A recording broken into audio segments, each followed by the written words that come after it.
Can somebody who believes in God hold a scientific occupation? The question actually isn't if, it's how many people already do. I found this interesting poll that goes into detail among how many people hold a religious affiliation in the general public and scientists. So let's take a look at the results.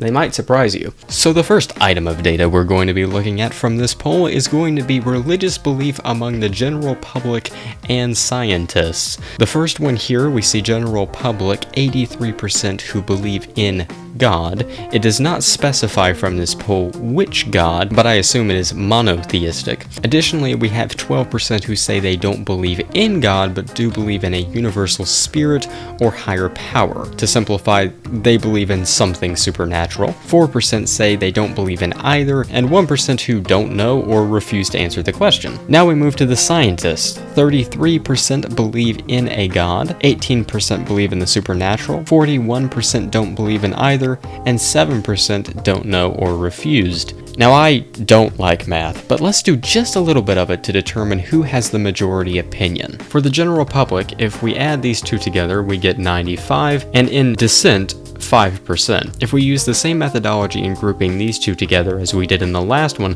we get 51% for those who believe in the supernatural, compared to 48% who don't know or don't believe in either.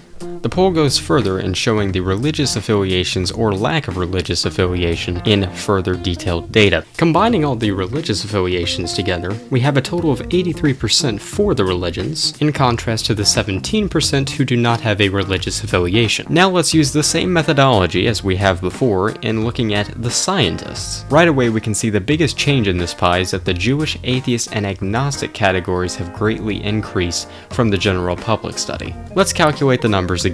The percentage of those with a religious affiliation comes to 48%, and those without a religious affiliation comes to 52%. However, the interesting thing with the don't know and refuse category is in the general public, this only represented 1% of the pie. In the scientific model, this represents 4%, which coincidentally is our margin between the two categories. There's one more piece of data for the scientists, and that involves gender, age, and occupation. The belief category holds the majority with women, 18 to 34-year-olds, 35 to 49-year-olds, and in the fields of biological and medical, and chemistry. It's tied with 50 to 64-year-olds, and those in geosciences occupations. Those without a belief in God hold the majority in the men category, the 65 and over-year-old category, and those who have an occupation in physics and astronomy. So the reason I even brought up this poll was to show everyone that you don't have to be part of Answers in Genesis to be a scientist who believes in God. In the end, it all comes down to interpretation.